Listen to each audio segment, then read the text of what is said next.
안녕하세요. 맥키네시 투자클럽입니다. HLB 계열 종목인 HLB 제약이 보조지표인 볼린저 밴드 상단 돌파 임박한 이제 주가 흐름 보여주고 있고요.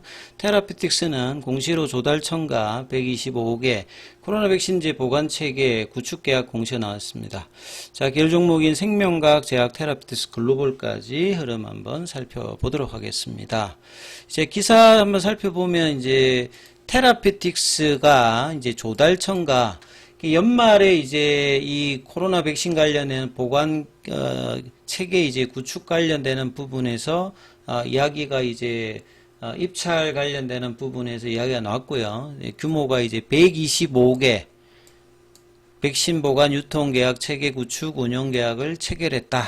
그래서 매년 이제 합니다. 그래서 계약 기간은 내년 1월 1일부터 6월 30일까지 6개월 정도고요. 매출액 기준 대비해서 23.21이기 때문에 매출액의 일정 포션 이상의 이제 그 계약 규모가 나오게 되면 공시를 해야 되는 부분이죠. 뭐 자유공시 형태도 나옵니다만, 그래서 공시 내용도 보시게 되면 단일 판매 공급 계약 체결.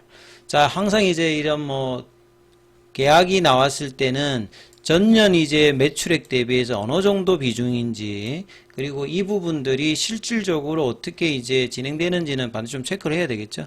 그래서 2025년도 코로나19 백신 보관 유통 체계 구축 운영 관련해서 확정 금액이 124억입니다. 계약 금액이 124억이고요. 작년도에 테라피틱스의 매출액이 537억이기 때문에 23.2. 자, 계약 상대방은 이제 조달청.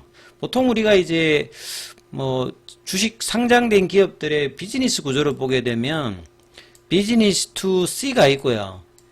B2B가 있고, 그 다음에 B2G가 있고, 뭐 여러 가지 형태가 있는데, B2C가 이제 일반적인 부분이 가장 직관적으로 이제 볼 수 있는 거죠. 여러분들이 이제 구매를 하는 어떤 부분인데, 요런 어떤 B2C보다 이제 B2B의 어떤 규모 자체가 한 20배 정도 더 되거든요. 근데 이제 B2B 거래하는 것들이 일반인들이 자기 이제 회사가 어떤 부분을 했을 때는 이해가 되는데, 그 외의 부분들은 이제 쉽게 이렇게 파악하기가 쉽지 않기 때문에 이런 부분들을 투자자들은 이해를 좀 해놔야 되겠죠. 그 다음에 이제 이렇게 정부 쪽에 이제 수주하고 이제 발주하고 입찰해서 들어가는 부분들도 여기는 좀 안전성을 이제 기반으로 하는 어떤 부분이고요. 여기 이제 B2B를 어떻게 하느냐, 그 다음에 뭐 소비재 같은 경우는 B2C를 어떻게 하느냐, 이게 중요하겠죠. 그래서 이제 이런 조달청이라고 하는 것은 국가기관을 대상으로 하는 거고, 이제 이런 부분들이 있으면 좀 안정성이 좀 있고 장기적으로 이제 기업의 신뢰도가 좀 올라간다, 이렇게 좀 보시면 되겠죠. 그래서 계약 기간은 내년 1월부터 이제 6월 30일까지 계약금, 선급금 유무는 없습니다.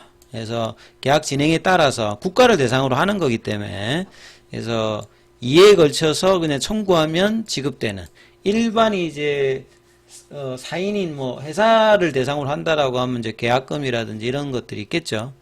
대금 지급 조건은 이제 국가를 하니까 뭐 못 받고 그런 상황이 아니니까요. 이게 예산의 범위 내에서 또 선급도 뭐 지불할 수 있다, 이렇게 돼 있고, 자체 생산은 하는 건 아니고 외주 생산 관련되는 부분에서 보관 유통 체계 구축 운영입니다.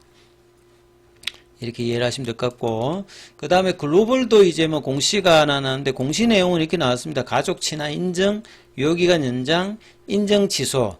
뭐 의무 공시가 아니라 그냥 글로벌에서 그냥 자율적으로 그냥 공시를 한 거예요. 그러니까 뭐 그 인증기간은 이제 여성가학부로 유효기간은 이제 12월 1일 이달부터 해가지고 2027년도 11월 30일까지. 그래서 인증을 이제 부여한다. 가족 친화 제도를 모범적으로 뭐 운영한다. 그래서 뭐 워라밸 뭐 이런 거겠죠. 산전 후 휴가, 육아휴직, 배우자 출산 휴가, 이런, 그 다음에 시차 출퇴근형. 그래서 뭐 직원들이 좋아야 회사도 좋다, 이런 이제 워렌 버핏의 이야기가 있듯이, 그 HLB 그룹사들 간의 그 ESG라든지 이런 내용들 보면 뭐 신뢰도는 좀 높아질 수 있는 그런 어떤 기사고요. 이제 기사 내용에 보면 가족 친화, 여가 친화 인증을 동시에 뭐 획득을 했다. 이걸 뭐 캐거라고 이야기를 하는데요. 그래서 뭐 김강재 HLB 글로벌 대표가 현대인의 감각과 편의성을 위해서 개발하기 위해서 직원들의 이제 창의성을 극대화하고 자율적, 수평적, 좋은 말은 다 들어가 있습니다. 예, 이런 복지 제도를 도입하게 됐다. 아무튼 좋은 결과가 나와야 될 것 같고요. 그래서 차트 흐름을 좀 살펴보면, 자, 이제 제약이 이제 오늘도 계열사 중에서는 제일 일단 강합니다. 제약바이오 전반적으로 보면 어제는 이제 비만 치료제 관련되는 부분이 인벤티지도 뭐 상한가로 가고 강한 흐름이 나왔는데, 여기는 오늘 단기 조정이 좀 나왔고요. 그 다음에 이제 뭐 삼성제약은 여전히 강세고, 유한양행이 옷장에 뭐 좀 동반했고, 최근에 이제 대형주 쪽에 이제 셀트리온이 강세가 계속되고 있습니다. 그리고 HLB 쪽에서는 제약이 보통은 이제 HLB와 거의 이제 동행 커플링을 하는 게 제약인데, 최근에는 조금 이제 HLB보다 제약이 좀 더 세죠.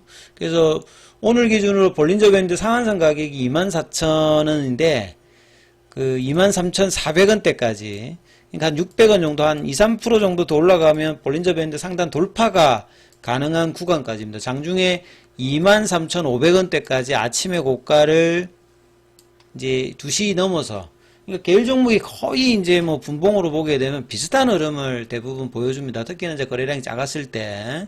그래서 23,500, 그러니까 23,200원대 여기를 돌파하고, 돌파를 시키고 일단은 종가를 마감했던 게 좀 HL보다 좀 강한 흐름이죠. 그래서 24,000원, 25,000원 이 구간을 넘어가게 되면 이제 3만원이 열리는 이제 이런 쪽으로 이제 HLB 제약이 갈 수 있는 거죠. 그래서 최근에 HLB 제약이 과거 같으면 리보세라닙의 장기적으로 이제 항남 공장을 CGMP를 인정받아서 FDA에서 생산 기지로, 지금은 이제 항서제약의 중심으로 이제 생산을 하는 형태로 이제 FDA 실사를 받았는데, 장기적인 이런 부분이 있고, 생명과학으로부터 국내 이제 판권 관련되는 부분들을 받아와서 이제 이런 부분들도 있고요. 그 다음에 이제 최근에 이제 IR 자료나 이런 걸 사업 보고서를 보게 되면 R&D에서도 신약 후보 물질 이제 파이프라인이 4가지 정도 있고, 그 다음 어제도 최근에 좀 각광받는 비만 치료제 관련되는 부분에서 장기 지속형 주사제 특허 관련되는 부분 이야기가 나오면서, 이런 부분들도 이제 비만 치료제, 우리 의학계에는 이제 이런 이야기가 있어요. 이 약 2가지를 만들면 뭐 성공 안 할 수가 없다. 그 2가지 약 중에 하나가 그 탈모약하고 그다음에 살 빼는 약이거든요. 그러니까 뭐 탈모약은 아직 그 결과가 안 나왔는데, 이 비만 치료제는 나온 지는 사실 오래됐습니다. 1950년대부터 나왔는데, 이전에 나왔던 비만 치료제들은 부작용이 많았습니다.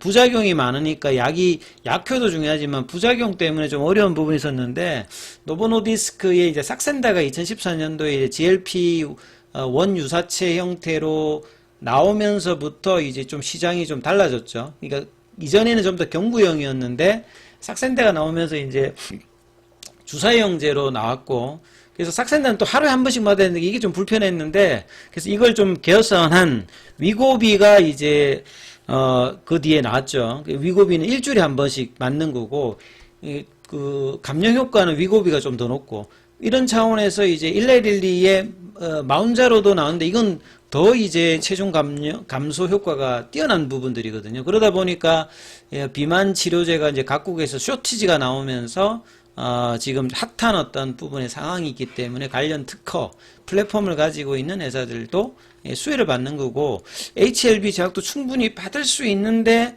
HLB 그룹의 특징들은 뭐냐, 다른 재료에 잘 반영을 안 해요. 그러니까 HLB가 움직일 때 같이 움직이는 형태에 있는데, 이것도 이제 향후에는 좀 다양해질 수 있을 만큼 계열사 종목들의 이제 포텐셜도 많이 좀 향상이 되었다, 이렇게 볼 수 있습니다. 자, 그리고 뭐 생명과학 같은 경우에는 21일 평을 아직 못 넘었어요. 장중에 1030원, 그러니까 만원대를 아직 못 넘어가고 있고, 지난주 목요일에 만원대를 좀 넘어가는 흐름이 나와야 되는데, 거래량은 여전히 부진한 어떤 흐름이고요. 테라피틱스는 이제, 그러니까 제약하고 테라피틱스가 그나마 조금 이제 견조한 흐름을 유지해주고 있습니다. 여기는 이제 3개월 이상 진행되었던 박스권을 돌파시켰던 가격이 1,800원이라 했는데, 여기를 다시 이제 회복을 해줬죠. 그리고 돌파를 해서 있는 가격과 돌파 밑단은 좀 차이가 있기 때문에 그래서 21 이평을 지키면서 그러니까 제약과 마찬가지죠. 그러니까 이제 테라피틱스와 제약이 거래량이 늘면서 올라가면 HLB도 이제 같이 끌고 갈 수 있는 흐름들을 제약하고 테라피틱스가 만들어내고 있기 때문에 여기가 이제 먼저 움직일 수도 있습니다. 이런 흐름들을 체크해야 되겠고요. 그동안 좀 부진했던 글로벌은 오늘도 이제 거래량은 여전히 좀 부족합니다. 5만 주대. 그래서 21 이평을 깨진 않는 4,000원대를 깨진 않는 어떤 흐름을 보여주고 있는데요.